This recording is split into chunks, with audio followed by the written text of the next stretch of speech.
வணக்கம் சாமி. என்ன கோயிலுக்கா? என்ன விசேஷம்? வணக்கம். இன்னைக்கு சனி மகா பிரதோஷம் இல்லையா? அதான் சிவனை தரிசிக்க கிளம்புனேன். என்ன சாமி பிரதோஷமா? பிரதோஷம்னா என்ன சாமி? பிரதோஷம் இல்லைப்பா, மகா பிரதோஷம். பிரதோஷத்திலேயே 5 வகையான பிரதோஷம் இருக்கு. நித்திய பிரதோஷம், பச்சை பிரதோஷம், மாத பிரதோஷம், மகா பிரதோஷம், பிரளய பிரதோஷம். இதில் நித்திய பிரதோஷம்னா ஒவ்வொரு நாளும் மாலை 4:30 மணி முதல் 6 மணி வரை உள்ள காலம். பட்ச பிரதோஷம்னா வளர்ப்பிறையில் சுக்லபட்சம், அதாவது சதுர்த்தி திதியில் மாலை காலம். மாத பிரதோஷம்னா தேய்பிரையில் கிருஷ்ணபட்சம், அதாவது திரியோதசி திதியில் வருவது. மகா பிரதோஷம்னா அதே தேய்பிரை கிருஷ்ணபட்சம் திரியோதசியானது சனிக்கிழமையில வருவது. பிரளய பிரதோஷம்னா பிரளய காலத்தில் எல்லா உயிரினங்களும் சிவனோடு அடக்கமாகும். மாத பிரதோஷத்தை மாத சிவராத்திரி என்பர். ஆண்டுக்கு ஒரு முறை வரும் பிரதோஷத்தை மகா சிவராத்திரி என்பர். சரிங்க சாமி.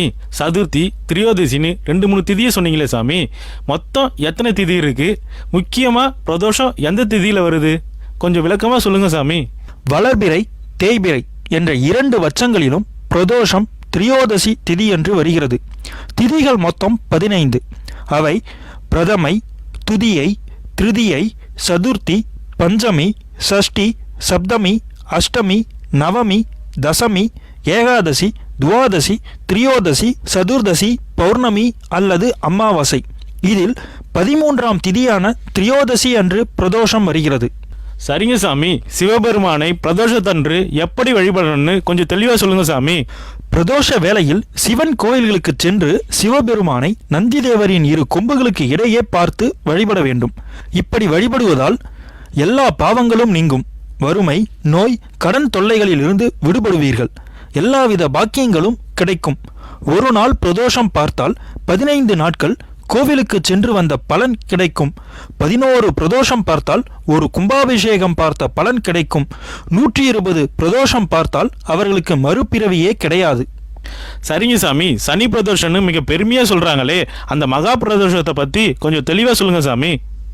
எம்பெருமான் விஷமுண்ட நாள் சனிக்கிழமை. அதனால் அந்நாளில் வரும் பிரதோஷம் மிகுந்த சிறப்பும் மகிமையும் வாய்ந்ததாகும்.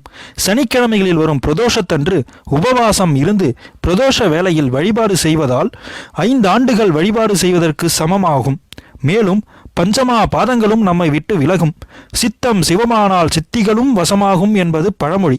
நம்முடைய மனது எப்பொழுதும் சிவபெருமானை எண்ணிக்கொண்டிருந்தால் நாம் நினைத்த காரியங்கள் அனைத்தும் எவ்வித தடையும் இன்றி நடைபெறும். இப்படி சிவனை வழிபட சிவாய நம என்ற திருவைந்தெழுத்தை மனதிற்குள் நேரம் கிடைத்த பொழுதெல்லாம் உச்சரித்து வருவது நல்லது. இந்த மந்திரமே பஞ்சாட்சரம், பஞ்சாக்கரம், சிவமந்திரம், திருவைந்தெழுத்து என்று பல பெயர்களில் கூறப்படுகிறது. இந்த மந்திரத்தை தினசரி தியானிப்பவர்களுக்கு துன்பங்கள் தொடராது. உலக ஆசைகளில் இருந்து மனிதனை விடுவிக்கிறது. சரிங்க சாமி. நீங்கள் சொன்னதுக்கு அப்புறம் தான் சனி மகா பிரதோஷத்தோட அருமையே எனக்கு புரிஞ்சுது.